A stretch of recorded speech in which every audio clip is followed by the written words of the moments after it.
नमस्कार, मैं हूं सतीश कुमार मिश्रा और स्वागत है आप सभी का कॉम्पिटिटिव इंग्लिश ट्यूटोरियल के यूट्यूब चैनल पर। कंपोजिशन राइटिंग सीरीज के तहत आज एक बहुत ही महत्वपूर्ण वीडियो लेकर के मैं आपके बीच में उपस्थित हूं।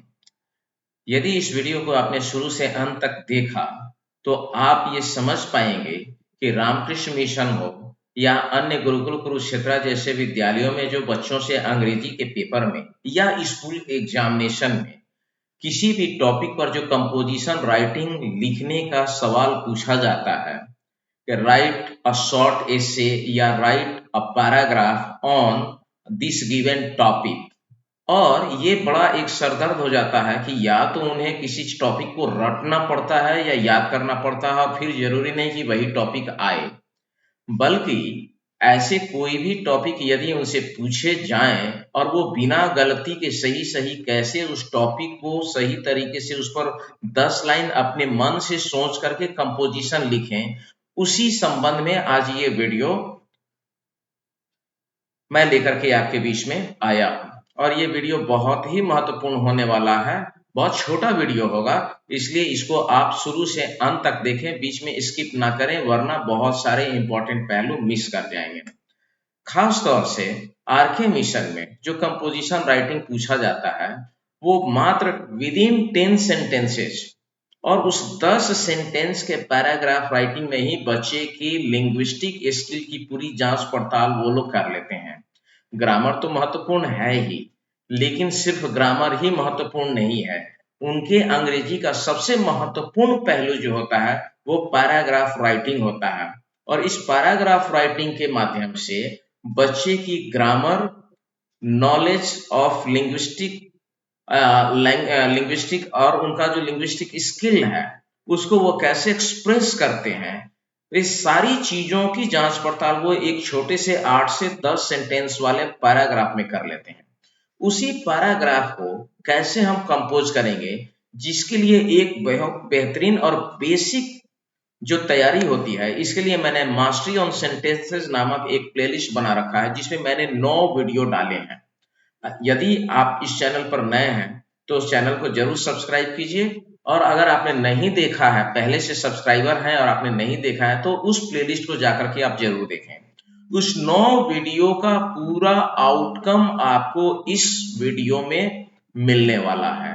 तो हम बिना देरी किए हुए इस वीडियो को शुरू करते हैं और बढ़ते हैं उस टॉपिक पर कि हमें अगर अपने बच्चे को इसकी तैयारी करानी हो तो हम कैसे बढ़ेंगे। तो ये कंपोजिशन राइटिंग का लेसन 3 है, लेसन नंबर 3 है उसके सेक्शन में, जिसका हेडिंग है रामलाल और रंजन कुमार। अब ये हेडिंग है, इस पे हमें एक पैराग्राफ राइटिंग लिखना है, या यूं कह लिया कि एक शॉर्ट एसे लिखना है। अब मैं इस वाक्य को 1 बाय 1 पढ़ता हूं। ये 10 सेंटेंस का एक छोटा सा कंपोजिशन राइटिंग है।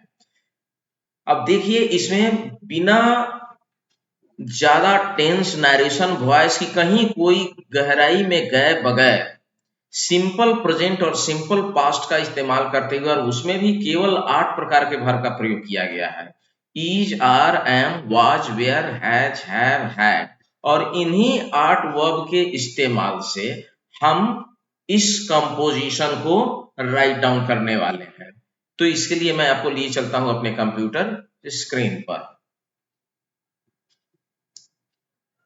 जैसा कि आप देख पा रहे हैं, ये कंपोजिशन राइटिंग का लेसन नंबर 3 है, और इस कंपोजिशन का शीर्षक है रामलाल और रंजन कुमार। तो मैं अब इसको थोड़ा सा बड़ा करता हूं ताकि आपकी स्क्रीन पर ये क्लियर दिखे। इसका हेडिंग है रामलाल और रंजन कुमार, और ये 10 सेंटेंस का एक छोटा सा पैराग्राफ है। रामलाल एक लड़के का नाम है। यह लड़का विष्णुपुर गांव का है। विष्णुपुर सारण जिले में है। रामलाल अपने माँ बाप का इकलौता पुत्र है। बचपन में यह एक शहर में था। इस शहर का नाम पुष्पपुरी है। पुष्पपुरी में एक बूढ़े आदमी थे। उनको एक बहुत ही सुंदर और सज्जन लड़का था। उसका नाम रंजन कुमार था। रंजन कुमार और रामलाल में मित्रता थी। तो रंजन कुमार और रामलाल में मित्रता थी। हमें इस चीज को यहां पर देखना है। अब इसका ट्रांसलेशन हमें बनाना है और इसी को कंपोजिशन में करना है। हम बच्चे को कैसे सिखाएंगे कि कंपोजिशन कैसे लिखते हैं, तो देखिए हम इसकी तरफ पढ़ते हैं।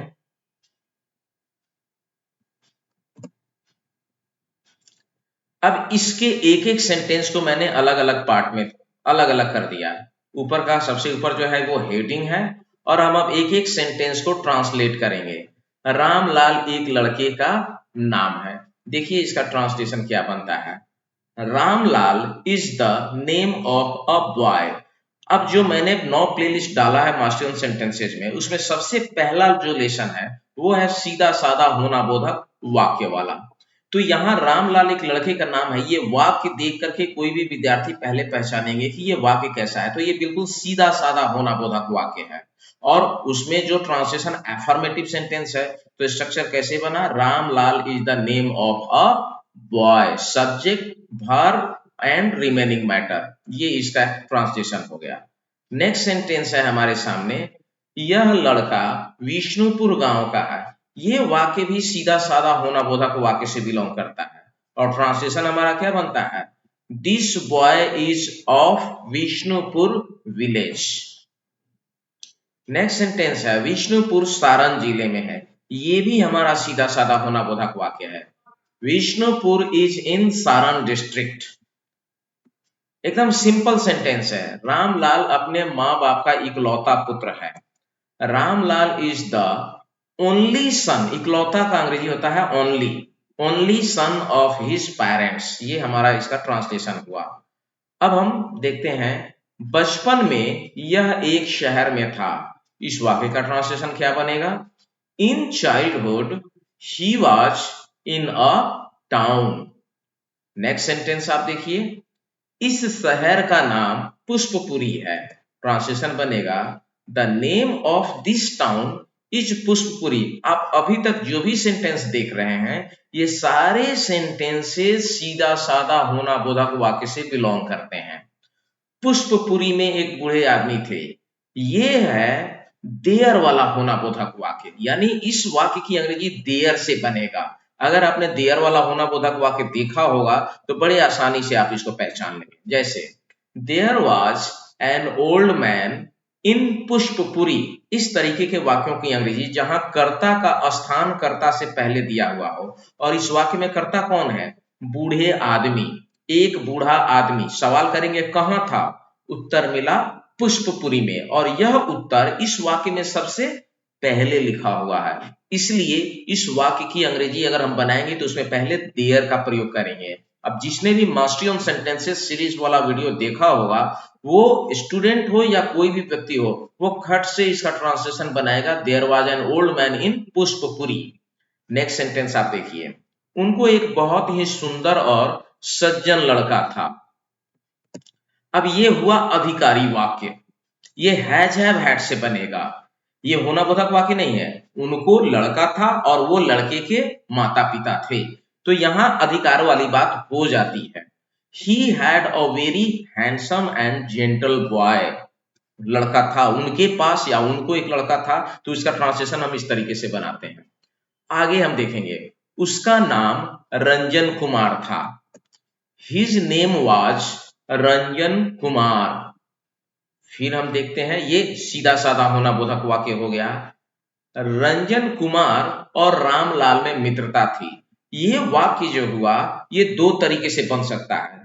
एक देयर वाला होना बोधक वाक्य से, क्योंकि इस वाक्य का मुख्य सब्जेक्ट जो है वो मित्रता है। रंजन लाल और रामलाल में मित्रता थी। रंजन कुमार और रामलाल में मित्रता थी। तो यहां इस वाक्य का ट्रांसलेशन बनेगा दो तरीके से। और कैसे बनाते हैं, आइए हम देखते हैं इसको। देयर वाज, देयर से बनेगा, मित्रता कहां थी, रंजन कुमार और रामलाल में, तो there was a friendship between Ranjan Kumar and Ramlal.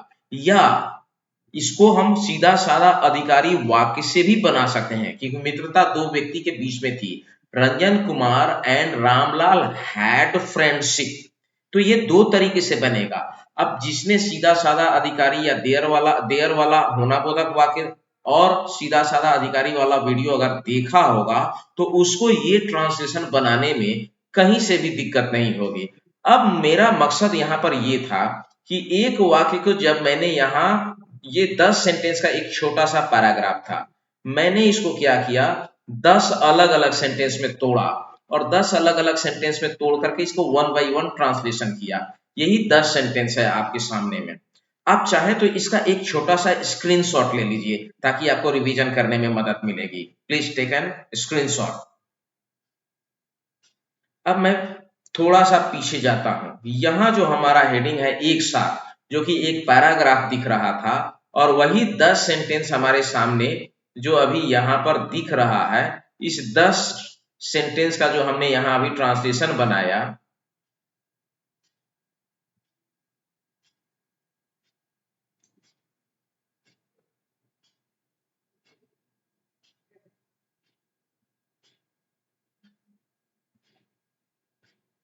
ये 10 सेंटेंस का हमारा ट्रांसलेशन हुआ। इसका स्क्रीनशॉट आपने ले लिया। ये 10 सेंटेंसेस के ट्रांसलेशन हुए। अब इसी चीज को जब हम एक जगह कंपाइल कर देते हैं तो देखिए ये नेचुरली आपको अंग्रेजी का एक पैराग्राफ दिखेगा। और आप देखिए इसका ट्रांसलेशन जब हम लगातार इसको पढ़ेंगे तो ये बिल्कुल एक पैराग्राफ का शक्ल मिलेगा। Ramlal is the name of a boy. This boy is of Vishnupur village. Vishnupur is in Saran district. Ramlal is the only son of his parents. In childhood, he was in a town. The name of this town is Pushpapuri. There was an old man in Pushpapuri. He had a very handsome and gentle boy. His name was Ranjan Kumar. There was a friendship between Ranjan Kumar and Ramlal, या Ranjan Kumar and Ramlal had friendship. तो ये हमारा एक paragraph writing हुआ छोटा सा। और इन छोटे छोटे वाक्यों का अगर अभ्यास किया जाए, और ऐसा नहीं कि जब हम एग्जामिनेशन में जा रहे हैं तब उसी साल इसकी प्रैक्टिस करें, ये निरंतर अगर अभ्यास हो तो हमारे स्टूडेंट्स को आरके मिशन में इतना सिंपल कंपोजिशन नहीं पूछा जाता है, वहां कंडीशनल क्लॉजेज वाले सेंटेंस पूछे जाते हैं। और अगर ये सिंपल स्ट्रक्चर का अभ्यास किसी को हो जाए तो कंडीशनल क्लॉज को भी समझना बेहद आसान हो जाएगा, और कोई भी बच्चा तब वहां जाकर के कंपोजिशन लिख सकता है। टेंस का सही इस्तेमाल करना, और उस जगह टेंस, नरेशन, वॉइस, फिर V1, V2, V3, इन सब सारे टॉपिक्स का सही इस्तेमाल आप उस जगह बेहतर तरीके से कर सकते हैं या अपने बच्चे से आप करवा सकते हैं। तो ये टॉपिक बेहद महत्वपूर्ण था। पिछले लंबे समय से ग्रामर की सीरीज लाने के कारण थोड़ा सा ग्रामर का सिलेबस कवर करना मेरे लिए जरूरी था, ताकि 2023 के जो भी बच्चे आरके मिशन के लिए प्रिपरेशन करें उनके लिए मटेरियल पर्याप्त मात्रा में अवेलेबल हो जाए। लगभग ग्रामर में मैंने 75% कोर्स बना करके डाल दिया है। 25% कोर्स ही अब बचे हैं जो कॉम्पिटिटिव एग्जामिनेशन के लिए जरूरी है। इसके अलावा vocabulary, translation, the art of translation, spoken English और भी डिफरेंट एग्जामिनेशंस के सेट प्रैक्टिस जो इस साल मेरी वीडियो में मिलने वाले हैं आपको मेरे चैनल पर।